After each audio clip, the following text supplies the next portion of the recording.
Чичам. Мені думбістичіс. Мені досвід. Зухкото. Март солан. Акра чичам. Мені думбістичіс. Мені Boy, young one, are you all right? Акра чичам. Мені думбістичіс. Мені думбістичіс. Nerel? Зухкото. Март. Oh, you're not well. Please, please, my child, let me help you. Stay away from me! Nerel! Is that how I raised you? No, Mother.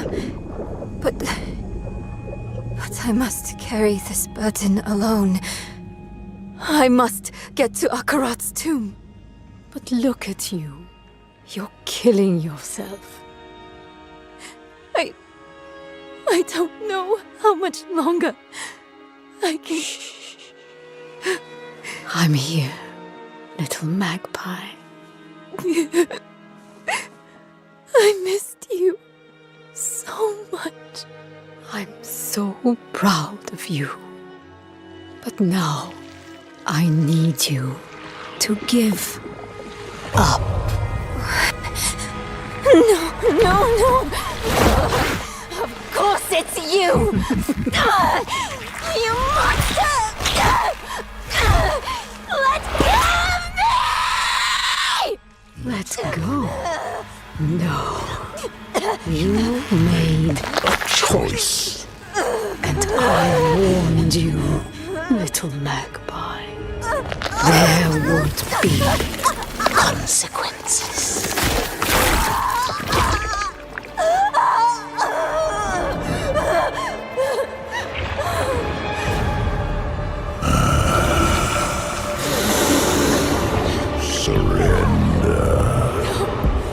No! I control the stone! You hold the stone. You control nothing.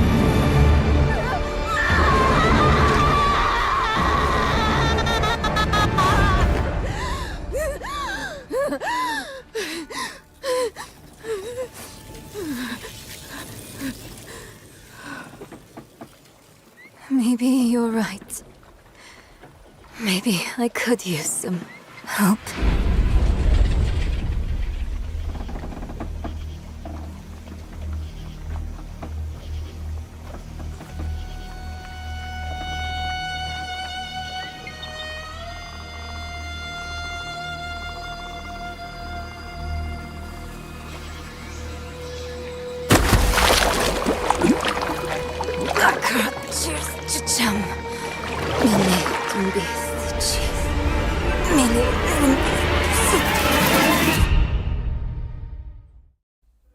Hello Diablo community, I'm Adam Fletcher, Community Director for Diablo.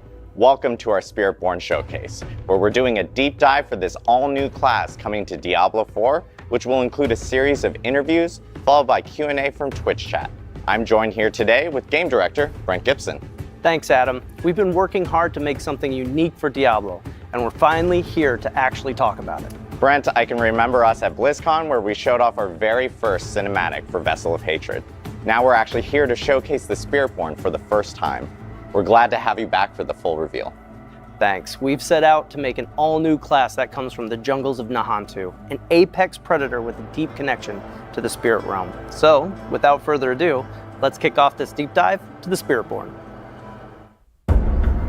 Only a few among my people can become Spiritborn. As children, the most promising face judgment in the mist. Our trial begins and ends with pain.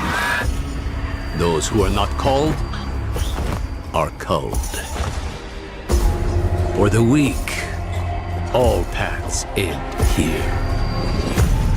For the worthy, that path leads to power beyond compare, and a sacred charge to wield it well. Though the mortal world was designed to break us, our hearts, our minds, our bodies, there is another which makes us bold. We are without fear. We are without equal. We walk with the ancient guardians of the unformed lands. Their power is our power. Their cause is our cause.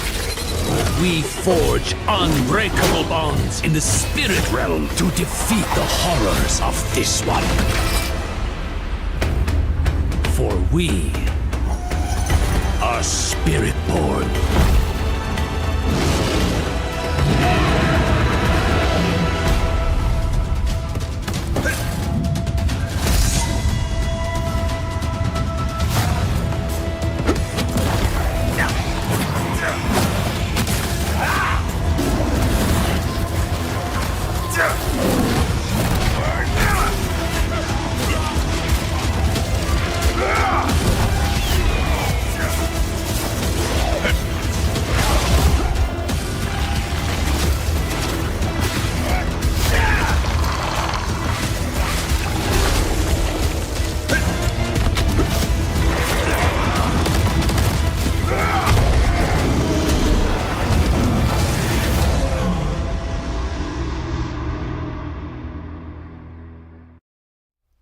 Wow, and there it is, the first look at the Spiritborn, the apex predator from the jungle. Awesome to finally show it off, and what an incredible trailer. To talk more about the Spiritborn, we would like to introduce Eleni Rivera-Colon, narrative designer on Diablo 4. Welcome, Eleni. Thank you. I'm really excited to be here to talk about the Spiritborn class. I'm also a little nervous. It's okay. We're live. We're doing this live here for everyone. But obviously, Eleni, we just saw here in the trailer with the Spiritborn, and we saw a little bit about that spirit realm. Can you tell us a little bit more about what that spirit realm is? Yeah, so, I mean, to put it plainly, the spirit realm is a place where spirits go. It's this deeply spiritual place that's a byproduct of Sanctuary's creation. So, as you may know, the angels have the high heavens, the demons have the burning hells, and we have the spirit realm. You know, we're hearing a little bit about the high heavens and the burning hells here, and players have actually seen both of those places specifically. Kind of like, what does the spirit realm actually look like for players? Yeah, we really love this concept that the spirit realm is shaped by humanity. So if that's the case, the foundation of that would actually be Sanctuary. So you could imagine being in the middle of the jungle and you're surrounded by these tall trees and these ancient structures. And when you cross over the veil into the spirit realm, you're going to see a ghostly reflection of just that. The big key difference is that you're going to see all the spirits and the creatures that exist there. Yeah, there are these massive creatures that protect the realm from spirits they protect the realm and the spirits from corruption. So the Spiritborn class have this harmonious bond and connection with these massive creatures that are called the Spirit Guardians, and they work together to ward the land. It's awesome to hear about the Spirit Guardians, and people saw them in the trailer a little bit there. Can you actually tell us a little bit more about who these Spirit Guardians are? Yeah, so if the spirit realm is shaped by humanity, we love the idea that the guardians are formed from human belief. And so if you're trying to survive in the jungle and protection is a thing that you are pouring all of your belief, your hope into, that belief it's magical. It's got power in itself, and it can actually create a creature that represents that. It could represent protection. Yeah, so as Brent is saying, the Spirit Guardians are this complex creation of Sanctuary's creation along with this powerful human belief. And Spiritborns devote their entire lives strengthening this incredible bond because these Spirit Guardians are powerful. It's this idea, right, of what these gods look like. And so they can help protect both the realm and Nahantu. We saw in the trailer and some of the gameplay, people were, if you're playing the Spiritborn, you can actually summon one of these in there. Is that something you can do on demand? Like, how does that work? Yeah, very early on in concepting, we saw this one piece of a simple warrior raising their staff above their head and this massive spirit creature forming behind them. And that really became the lightning rod to a lot of thought-provoking ideas. I mean, we knew what we wanted to do mechanically with the class, But that image really solidified that the idea of summoning a god into battle was really cool. And that actually became the cornerstone for a lot of our development from then on out. Yeah, so talking about spirit guardians and summoning them, the Spiritborn class can summon 4 spirit guardians. The first one that I want to talk about is Razoka, and this guardian manifests in the form of a jaguar. So the belief of courage and ferocity, striking on the hunt, attacking a kill with no fear or reservations. The second one is Balazan, appearing as this massive centipede. The belief is balance and persistence. So although some people might see it as fear, it represents harmony and balance, so the give and take of life. And then we have Quatli. The manifestation of this is a majestic eagle, right? So to represent awareness and finesse, soaring above it all, having keen awareness of its surroundings and acting with intent. And then the last one is Woomba. This guardian manifests in a powerful gorilla, so this beacon of protection and strength, and a movable force that holds its ground and sustains under pressure. So it's great because we've heard a little bit about the spirit realm. We've heard about these 4 awesome guardians. Can you tell us a little bit more about kind of the star of the show now, the Spiritborn itself? Yeah, so I think before we really dive in, I want to talk about Akarat, who's really important with the Spiritborn and the spirit realm. For those who don't know, Akarat is this prophet that believed in the human experience and that it gives us this unique power. We have this light within us. And that light gives us the ability to question and to doubt and to challenge. When Akarat made his way to his mother's homeland in Nahantu, he felt this strong otherworldly presence, and he would spend a lot of time with one of his apostles, Isivete, trying to uncover what this mystery was. What was this feeling when he got to the realm, or when he got to the land of Nahantu, until he eventually discovers this veil, and that's the veil between the spirit realm and sanctuary. And he realized that this was this untouched place from neither angels or demons. They had never really had any sort of influence there. So Akarat and his dedicant Isivete would spend a lot of time studying, and he would be the first person and living being to cross this veil. And then after Akarat died, his apostle would then take on the mantle and then found the Spiritborn traditions that we know today. You know, hearing about the Spiritborn, and of course, I'm sure this is a burning question from the community, but the Sanctuary has a long and storied history. Kind of where have the Spiritborn been throughout all of this?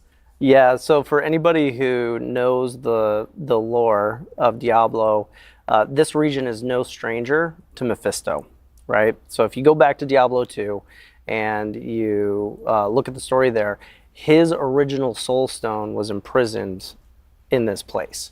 And its presence corrupted the Zakarum faith, it corrupted the region, and the Spiritborn remember this. And so over the course of what's been happening in D4, they've decided to stay at arm's length out of fear that history might repeat itself. Yeah, so like I said before, this is an untouched realm. It's pure. This is something so sacred.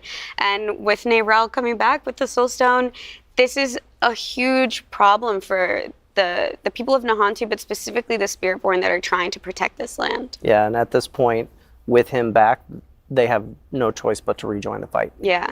Yeah, it's incredible to hear more about the Spiritborn and where they originated from. And of course, thank you, Eleni, for taking us into the spirit realm in itself.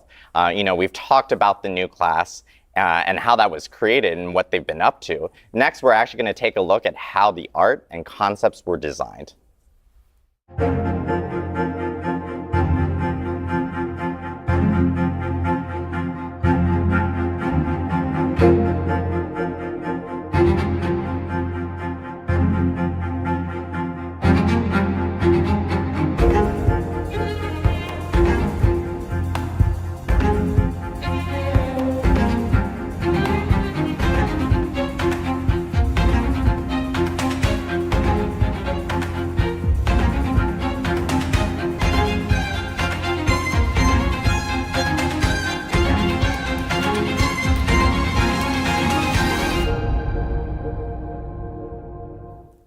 We are now joined by my blood brother, art director, Nick Celano, who is here to show us how the Spiritborn visually came to be. Nick, thank you for joining us today. Thanks, Adam. I'm really excited to talk about the Spiritborn, finally. I know, it's been a long time coming, been a long time coming. Nick, will you tell us a little bit more about like how this class came to be, especially from the art side? Yeah, first of all, like that trailer, like what an origin story for a Diablo class. Like you got to go into the jungle, you answer the call, or you're cold. Like it's pretty rock and roll. And on the art side, like we love that stuff. So I think when you go back to like what Eleni and Brent were talking about, we really want to capture everything they just mentioned from a visual standpoint. So for us, it's about trying to infuse the Hantu, the spirit realm, and a martial arts feel into the class. Brent mentioned that like kind of lightning rod moment. That's something that the art team really focuses on. When those moments happen, we really lock into that and start to do a lot of iteration. So like, concept will start casting a really wide net. But when that happens, we really start to bring it in and we start to really do a lot of concepts around that so that we can kind of get that tagline that the team needs, which is like creating the living, breathing embodiment of the spirit realm. Yeah, and it's really, after we get past that initial inspirational piece, we want to like drill down into finding that iconic piece. And so when you look at some of the imagery that we're showing today, you can see how we're taking that embodiment and we're bringing it into all of the iconic look of that character. We wanted a class that wouldn't necessarily wear armor to protect themselves, but rather become the guardian that they're all about. And so if you're into the Jaguar, you're wearing the Jaguar helm. Your markings are the spots and patterns that you would see on that creature. The way that you move through the jungle would also be a big part of that package. And then once we have that iconic look, we can actually roll it out to the rest of the team.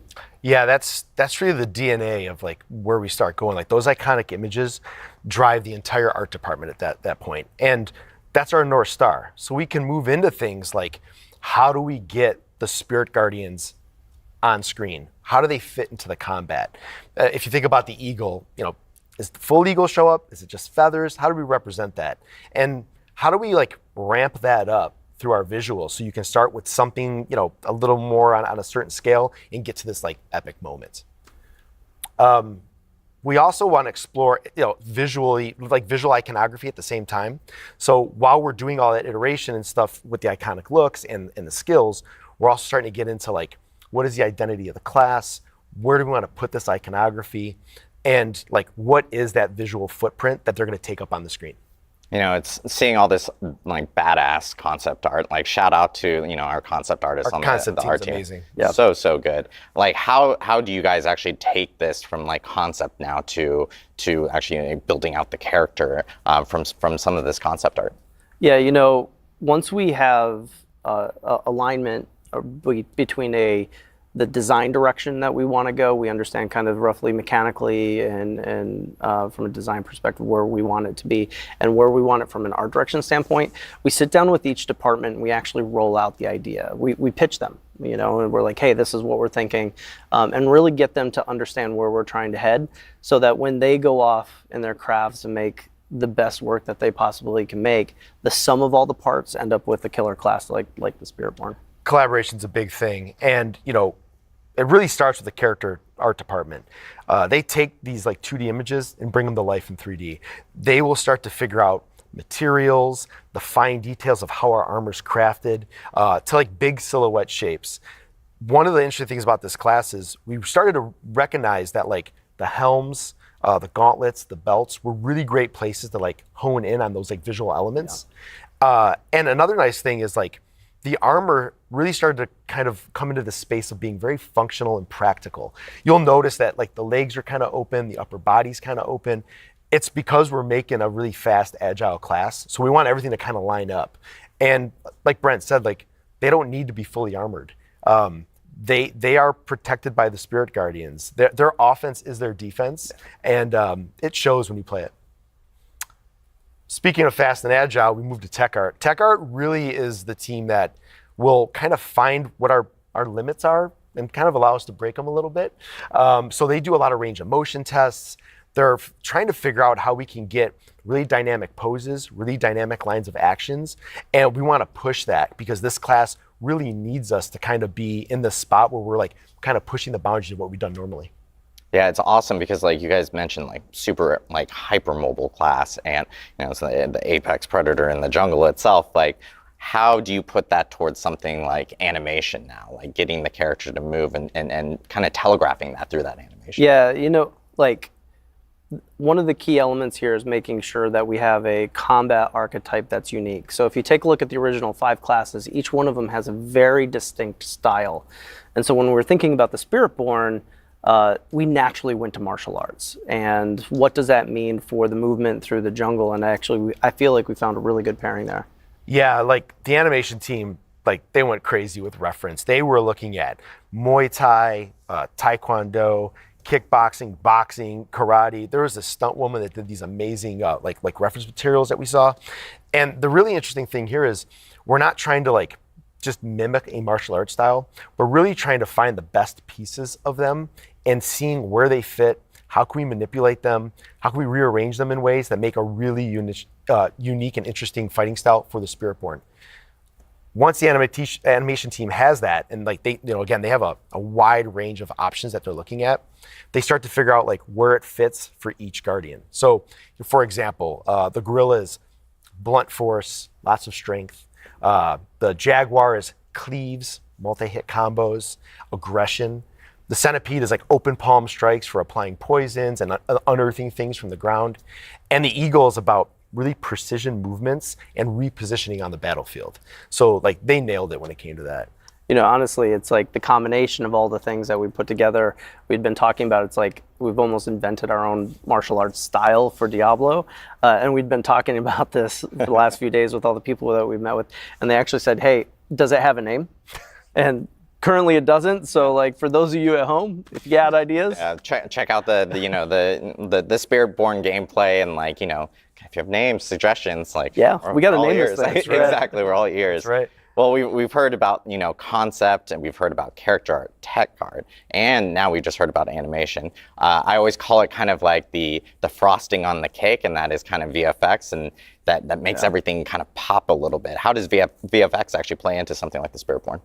Yeah, at this point, VFX is really they're an amazing bridge between like gameplay and the visuals of the game. And they had a really important lift, which was to try to figure out like, how do we represent like the spirit realm and these like elemental spirit guardians like together? What is that fantasy and what is that story we're telling? So Eleni mentioned earlier that like there's this veil, right? So we needed to understand like, how do you get the jaguar, for example, to like come through this veil, show up in Sanctuary and exit through the veil? So visually, we're looking at like, what is the spirit realm? So we have this like kind of bluish white mist. They come in through the veil. That bluish white mist kind of like trails off of them. They become physical. The jaguar is now engulfed in flames. This spirit guardian. It kills everything on the screen that you can like that's around it, and then it exits through that veil and kind of like transitions into that blue-white mist again. That's a fantastic story for us to tell. And it also allows us to start to understand like what are our pieces with the VFX and how to then ramp up our basic skills to be maybe lean a little more into the elemental side, our core skills. We start to like kind of blend the two together. Maybe it's like the gorilla fish show up and they look like that spirit element. And then they, then you go into the ultimates where it's just like our spectacles like ramped up. And to be honest with you, like when it all comes together, like there is a feel to this class that is really awesome. Kind of like inherently martial arts has a rhythm and a cadence to it. This class has that. It's fantastic to look at. You feel it when you play it, and the art team, they killed it. They did a fantastic job. Yeah, I gotta give another shout out to the Diablo 4 art team. Absolutely killed it. The Spiritborn is fantastic. It's great to look at, great to play. But Nick, thank you so much for walking us through the creation of the Spiritborn. Reminder for everyone watching from home, we'll actually be holding a Q&A at the end of today's Spiritborn showcase, similar to how we always do with all our live streams. You can drop your questions in the Diablo Twitch chat, and we will try to get to as many of them as possible towards the end of the show.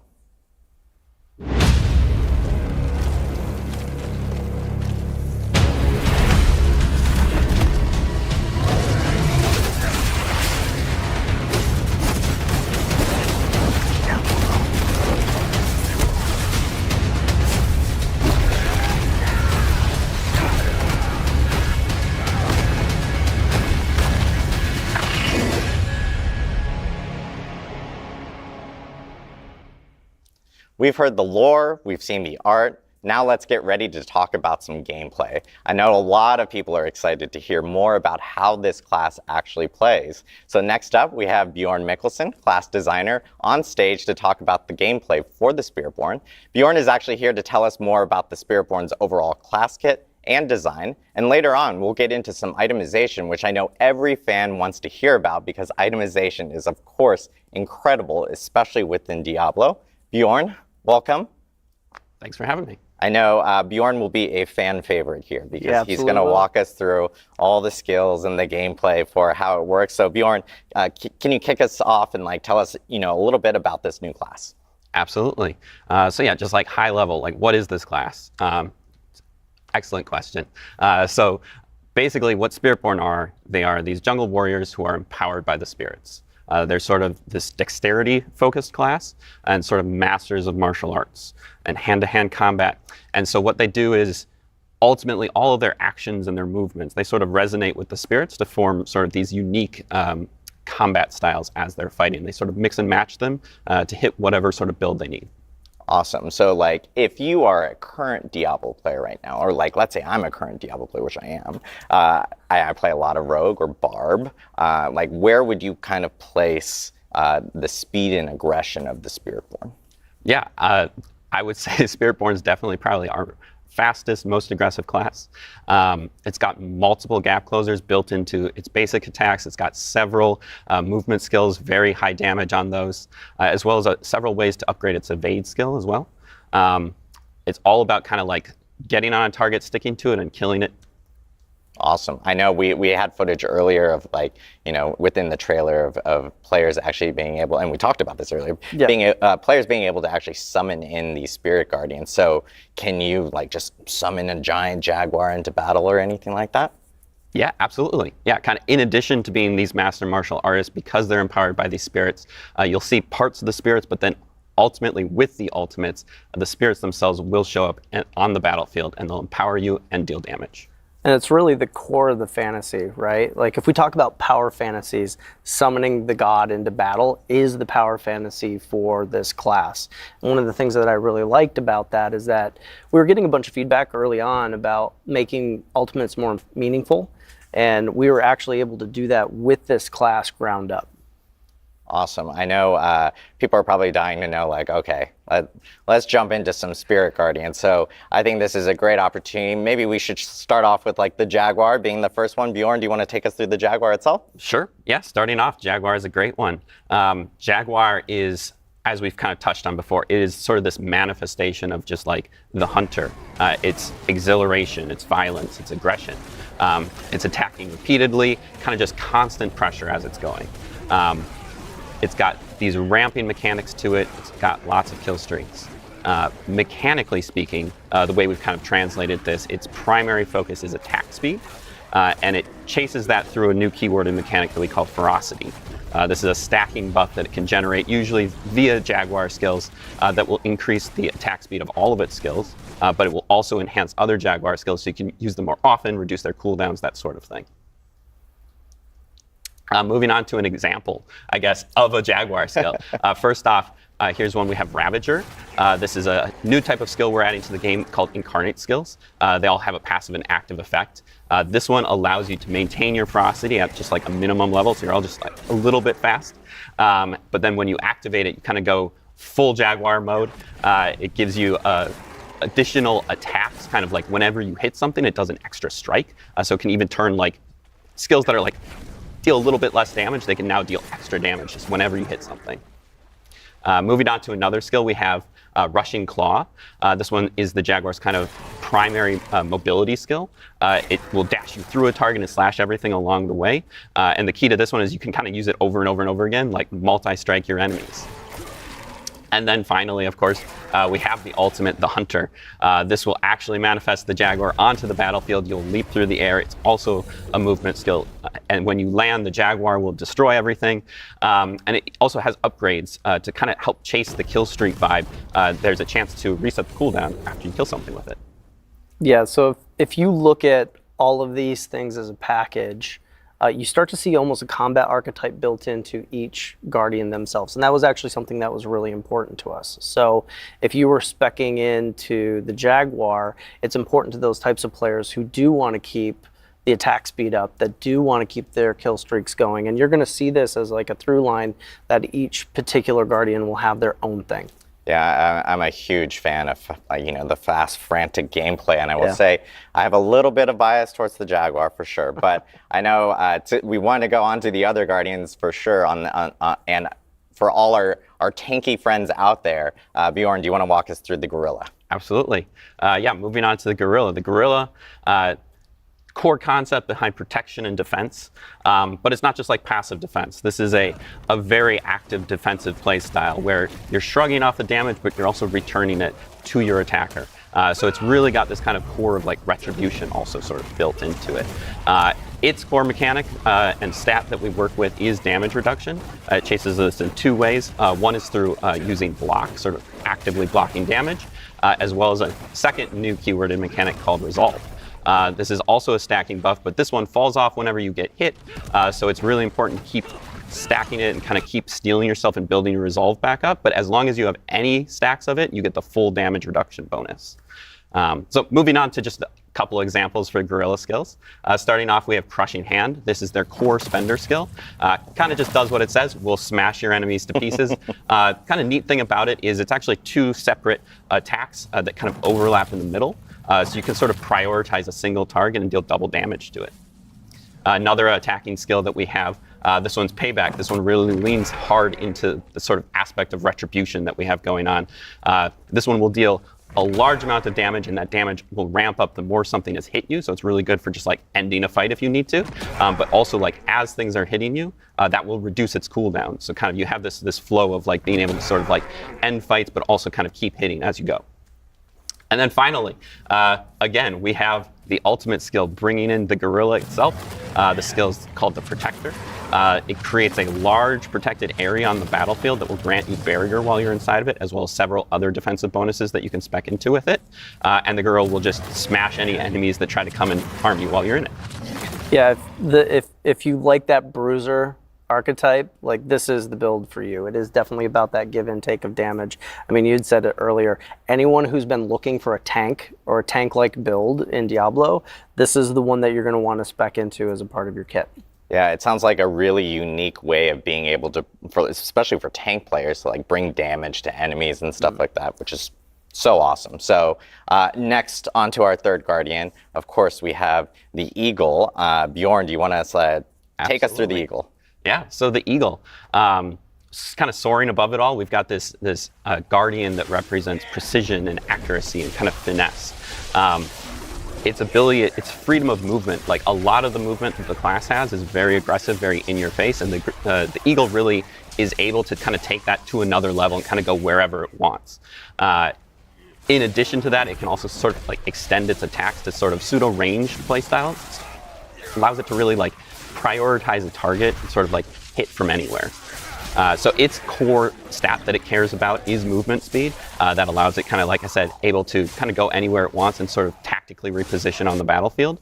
And it also has several ways to sort of amplify its evade skill, adding damage, that sort of thing to it. So moving into just a couple examples, we of course have to start off with Soar. This is sort of Spiritborn's premier mobility skill.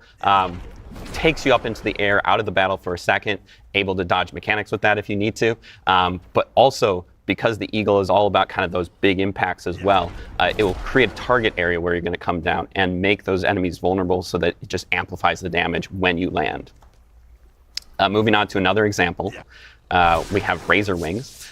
This is a damaging skill for the Eagle. This one has kind of this cool back and forth where it sends it out, allows you to hit something at range, but because it also returns to you, it sort of rewards you for the tactical positioning on the battlefield, so you can sort of line it up so it'll hit different things as it comes back.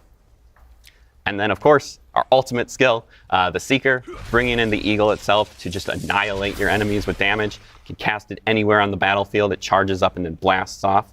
The blast can be upgraded to be a guaranteed critical strike, and while it's on the battlefield, it will also make everything vulnerable for you.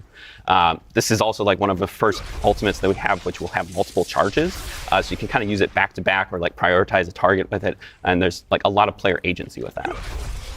Yeah, this is really for that tactical player, where positioning is super important. You don't necessarily want to be constantly in the fray, so you still want to output that damage. Maybe you want to put it in a particular place in the encounter, but you can do it by going in and then you can get right back out. So for those players who really like that tactical positioning, that's what the Eagle is for. Yeah, it seems like the Eagle gives you that extra freedom of in mobility, so you can kind of move in and out, especially with things like Soar, which is sick to see for sure. It's one of my favorites. So unique for Diablo 4 for sure on that end. Last but not least, of course, this is probably our most unique Spirit Guardian, and probably one that I'm sure a lot of people are like looking at and going like, oh, this has got to be crazy, and that is the Centipede. So Bjorn, how's the Centipede play out? Yeah, so moving to the Centipede. The Centipede's very unique. It represents this sort of abstract concept of the cycle of life and death, and the way we've kind of chosen to interpret that is that it's sort of this epicenter of attrition, but it's also like really about just kind of like this endless or inescapable sort of persistence, and that's like really bad for your enemies, but kind of really good for you. So its core mechanics that it works with that persistence is damage over time, poisoning, crowd controls, that sort of thing, but then it uses those things to sort of empower and sustain itself, so also like leeching life and that sort of thing back to you, sort of draining your enemies as you kill them. So moving on to just a quick example, Stinger is our core skill for the Centipede.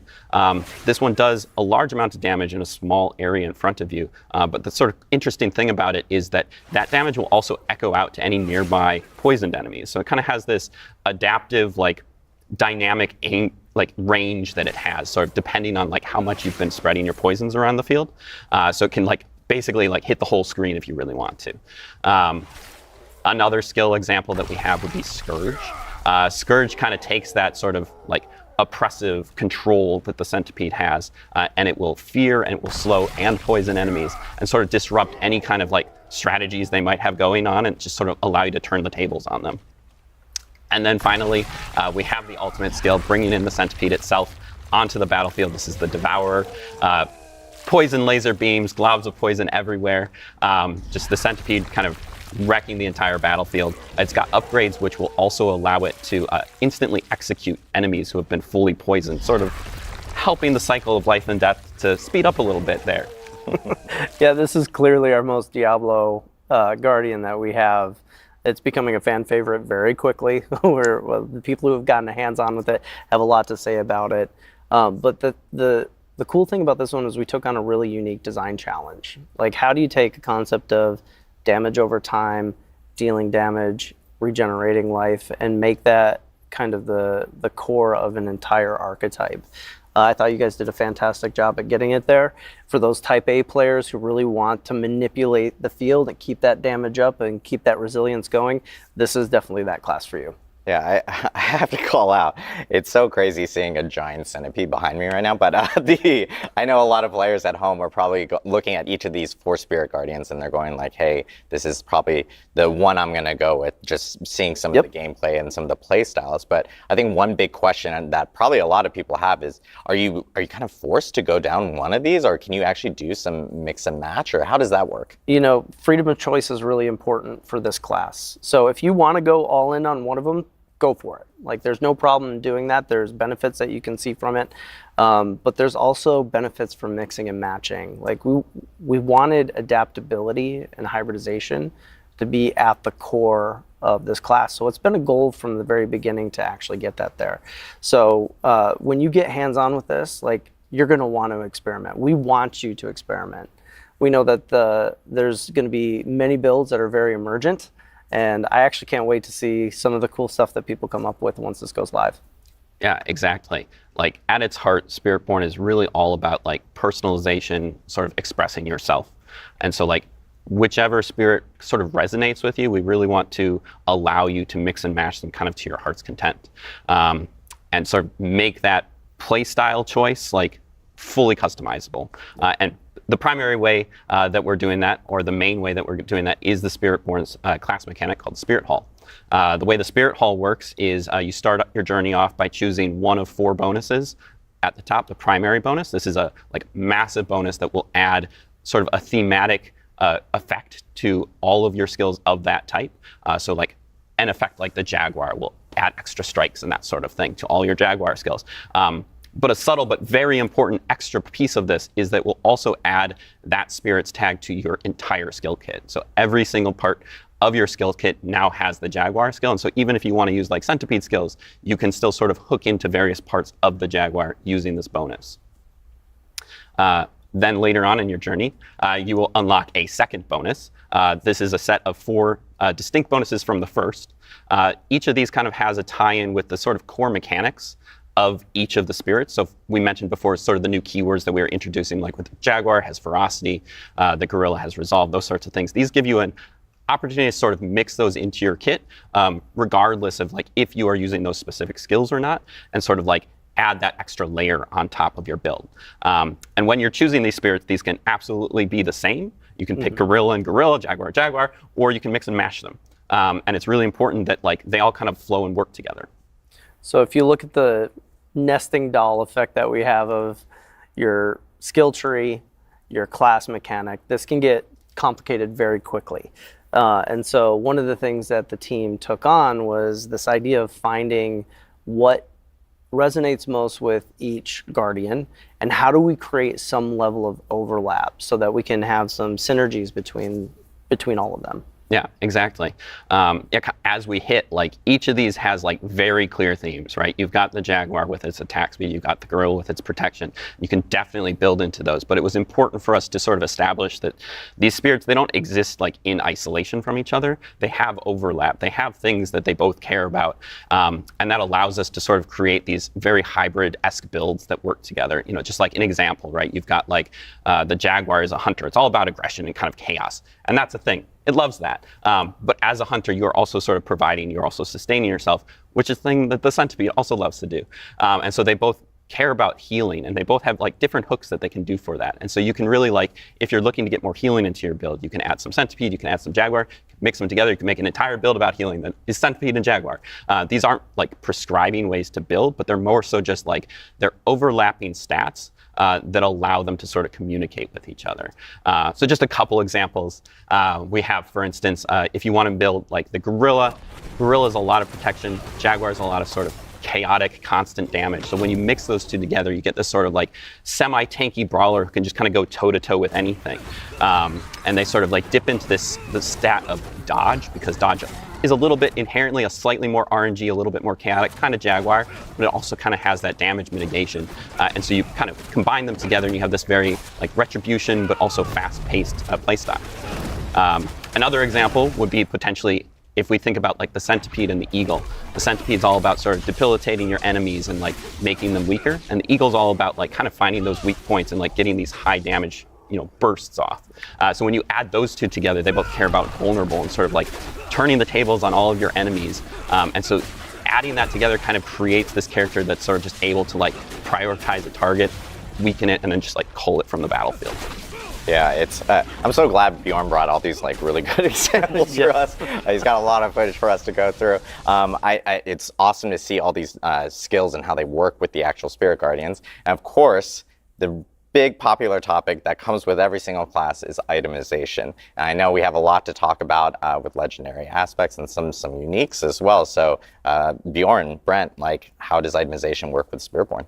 Yeah, we all know that itemization is the heart of the game, right? And as we've been moving through our itemization journey with this game, we've had a really great opportunity to fold in all the feedback and how that applies to the Spiritborn as we've been developing.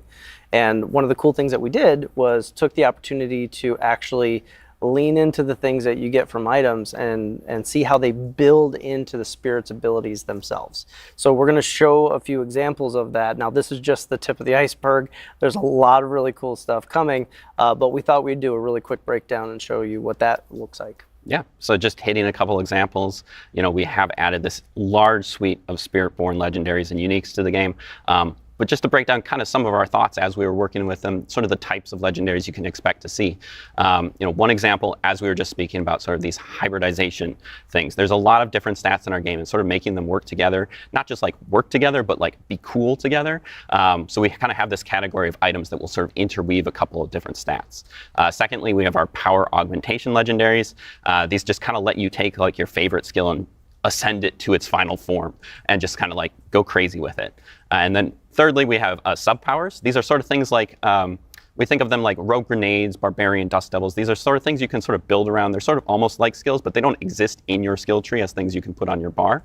And then finally, we have our unique items, which are there to enable you to sort of make the craziest builds you can think of.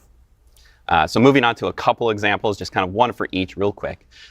We have Tormentors. This is an example of a hybridization legendary. This one interweaves poisoning and thorns together, kind of in an interesting way that'll allow you to apply your thorns, in a different way than just like having something hit you all the time. It's great.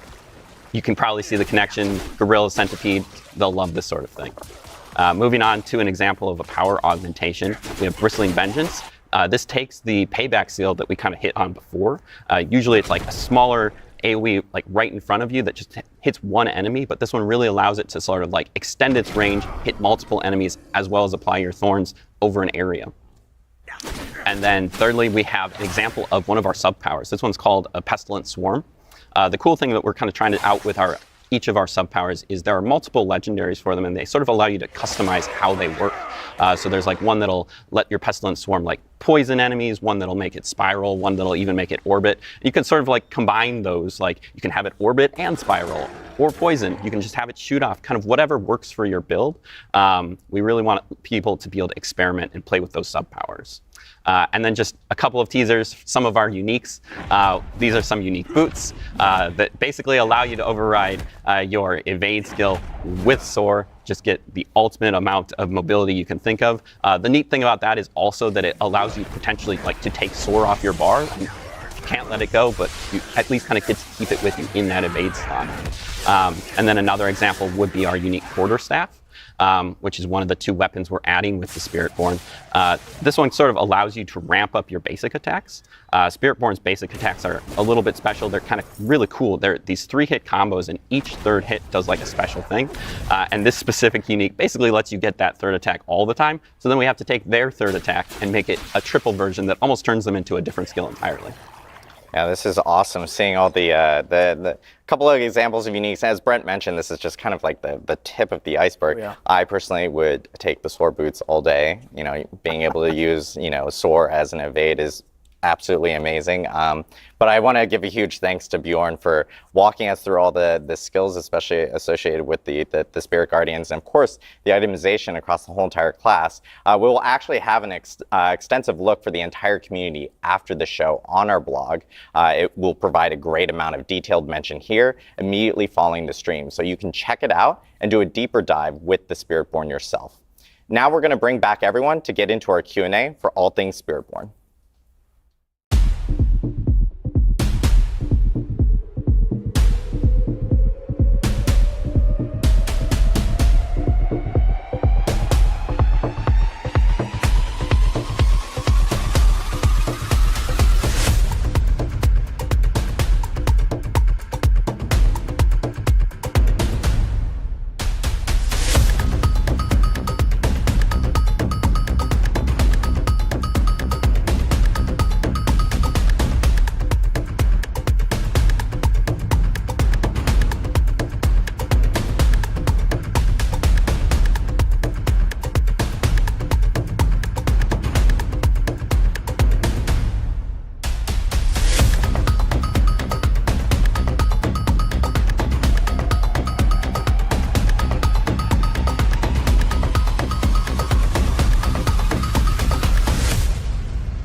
Now we're ready for our community Q&A, where we'll answer your burning questions for all things Spiritborn. If you have questions, again, please drop them in Twitch chat, and we'll try to get through as many as possible through the whole entire Q&A process. Thank you guys for joining us. We did some musical chairs to get everyone back up here during that quick little interstitial. I know as questions are coming up, one big question that everyone always asks, and I know we've probably seen it a million times in chat already, is like, hey, we have the Spiritborn. This is a brand new class. Why not something like a class from a prior game, like a paladin or something from there? Yeah, right out of the gate, right? Right out of the gate. You know, when we started off, one of the key things that were really important to us was to make sure that the class came from the place that we were going. We also knew that, you know, we did a really good job at revisiting classic archetypes like the barbarian and the necro. And so we were in this position where doing something new was a great opportunity. It was something that allowed us to inject some fresh gameplay in, and going after the Spiritborn was a wider palette to play with. And so making sure that we were building something from the ground up from Nahantu was really the driving factor of this, and we're very proud of where we landed at today. Awesome. Another question that this is everyone. This is the first time you guys are explaining. This is everyone's favorite moment where I butcher Twitch names like no other. But Arcphoenix asks, wait, the lore, like where have the Spiritborn been in D3, D2? Why are they not fighting Mephisto themselves? Yeah, I mean, we talked about it before. Like this is a religion that has been building up over time. They're a little more secluded. And really one of the things that we looked at is like the early exploration of Akarat, right? Yeah. Like there wasn't much development that was going in. So that was like a new frontier for us to work with. Yeah, and in general, the Spiritborn, which you'll notice when you do play the game, they are very scattered throughout Nahantu. It's not like they have this massive presence where you walk in and you're like, there they are. You know, it's like a little different than that. They're hidden, they're in the jungle, and they don't necessarily want to be seen. And this has sort of been the idea this entire time. It takes a lot of devotion to be a Spiritborn. This isn't something that you can hop in and out of. So when we talk about being a Spiritborn, these are people who have devoted their entire lives to be doing this one thing, and that's what they're doing in Nahantu. They're not exploring really. I know we've actually gotten a few questions about this specifically. And this is a pretty good question for Bjorn and Nick, because a lot of people have noticed, like, hey, quarterstaff and new weapons. Like, what are the new weapon types for Spiritborn specifically? Sure. Yeah, Spiritborn's bringing 2 new weapons with it. First off, we have the glaive, kind of its premier weapon that you see in all the key art. That's really the weapon for like a hunter. It's great for like taking down priority enemies. It's got built-in elite damage, that sort of thing. And then the second weapon we're adding is the quarterstaff. This is a faster weapon that they can use to even sort of like add like block chance and that sort of thing to it. So it's almost like a little bit of a pseudo defensive weapon, but it's also got very high attack speed. Yeah, from a fantasy standpoint, it was really cool to like try to create weapons that made sense for, again, like Brent mentioned, like where the class is from. So like, you know, a glaive makes a lot of sense for like cutting through the jungle, you know, being an aggressive weapon, being an attack-based weapon. The quarterstaff is really cool because it's like, you could imagine like, how do they train with this? They probably found like really strong branches from like trees that were really important to them, and they start to like train with that, and eventually they kind of start to perfect that craft and that bow staff. So there's a lot of really cool fantasy that we can like, the art team can really dig into. It also looks cool. Yeah. Like just to be frank, like if we're talking about a martial arts class, like Yeah. having the bow staff or the glaive to like really extend some of those key poses that we got with the martial arts stuff that we put into the game. I mean, it looks really good. Yeah, it's awesome to see like new weapons for the Spiritborn with Vessel of Hatred. So another question that we have here, this is from Bucko351. Easy name. Question, what's the difference between the Spiritborn and the Druid class? The Druid class currently has bonds with like the stag, the wolf, the eagle, and the snake. Like what's kind of the changes between that and something like the Spiritborn? Yeah, I mean, when it comes to the Spiritborn, you're not necessarily turning into this animal that we're talking about. This is a spirit guardian that lives in the spirit realm, and you're channeling this spirit guardian, and the manifestation that we're talking about is what comes out. So when we talk about like ferocity or something, that's something that you see in the jungle, right? So you have this jaguar that's recognizable, and that's this manifestation. It's the best way to show that. So if we had a different belief, then it would manifest in a different way. Versus the druid, you sort of really encompass the entire animal. And you see that in the gameplay quite a bit, where I think, Nick, you were mentioning before, where it's like, yeah, I have this bond with the centipede. When I call him in, I call the centipede in to deal with this side of the combat, and then I go off and I start managing the other side of the combat. So you really see this like combat partnership between the Guardians and the Spiritborn, which is incredibly unique. We got a question here from Kat the Dewey.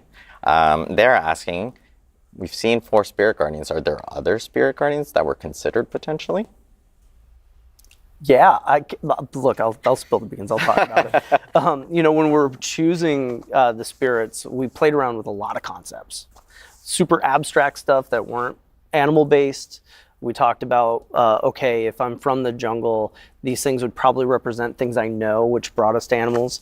And when we think about protection and strength, we originally had some conversations around an elephant. Like, what does an elephant mean? If there's a animal that represents like family and protection the most, the elephant is one of those. The gorilla was also being talked about at the same time, and they mean the same thing. So when we looked at them side by side, that really came down to like which one can convey the best powers, what gives you the right movement and visuals that you would need for the power set itself.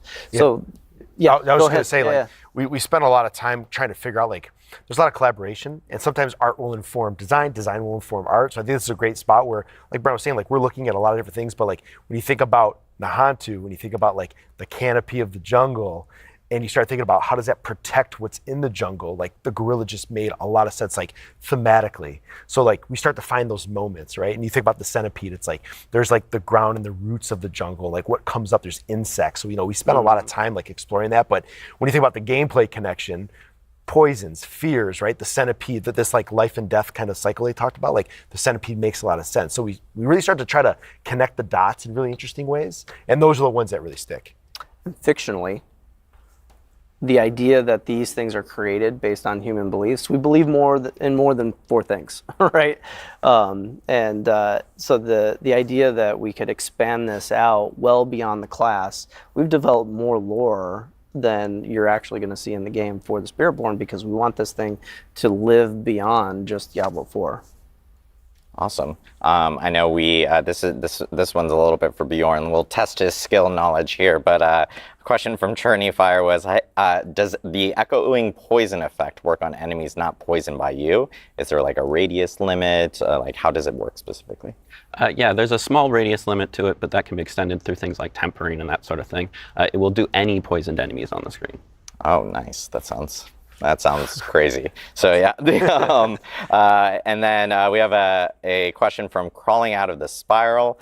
This one's a lore question specifically. Did Mephisto know about the veil between Sanctuary and the Spirit Realm, and like the corruption within the jungles during Diablo 2? Like, was he able to sense it during that time? I know we had talked about like the Spirit Realm being this pure and like untouched place. So. Yeah, we can definitely assume that Mephisto knew there was something there. When it comes to the lore of Nahantu, there are a lot of protection that happened during Mephisto's corruption. He wasn't able to break through the veil, so that is something that, that's why it's so dire now. But definitely he had this feeling for sure. Question for not MVP. How does the resource for the Spiritborn work? Do they generate it like passively, or how does that work specifically? Sure. The Spiritborn's primary resource is called Vigor. It does not inherently recharge passively. You'll generate it by using your basic attacks. But sort of like the key with Spiritborn being very customizable, like one of the first choices that you'll be able to make in your tree with your basic attacks is you can sort of like customize like how you will build the spirit beyond that, whether it's like by poisoning enemies or by blocking damage, that sort of thing, to really like kind of make the resource work the way you want it to work. And then later on, there are also some uniques that will allow you to further customize sort of like how your build influences the resource generation. Awesome. I know we just talked about the weapons and stuff, and there's like follow-up questions of like, are the Spiritborn only using two-handed weapons for this class? Yes. The short answer. Yes. They are. The other question that we're getting is, is there like a special quest for before you can actually start a Spiritborn or create a Spiritborn? Or are there quests that are maybe specific to the class itself? Yeah, well, we're going to definitely be introducing the class mechanic similarly to the way that we introduced it with the other classes. As far as the beginning of the story is concerned, we really want to jump straight into continuing the chapter of hatred, right? Like what happened when Narel left. We want to jump right into it, get right back into the story, and so we're going to pick up from the perspective where Narel left off. Awesome. That was a question from Magara. I forgot to throw out the name. I do want to give people shout-outs when they do actually ask the names. The Grim Knot asks, does the Spiritborn have ties maybe with the Witch Doctor in any type of way from Diablo 3? Not at all. When Brent is talking about creating something new, that's what we wanted to do with the Spiritborn. That also meant really diving into lore and figuring out a separation for freshness. We wanted to still bring in things that were familiar from D2 and just lore in general that we know about, but when it comes to the Spiritborn class and the traditions of the Spiritborn, they're very new. You get a chance to explore it in the game, and you'll see that they're very different. Awesome. Azeron Blood Moon asks, how much is the monk inspired into the gameplay of the Spiritborn? It's we always look back and we can find like a lot of reference, or we can be inspired by things we've made. But I think when you play the class, you'll see it's extremely different. It's so unique, it's so fresh, and it kind of carves its own space in our kind of lineup that after an inspirational point, maybe of looking at like martial arts at just the core, it just kind of goes off in its own direction and kind of redefines that space. We're gonna.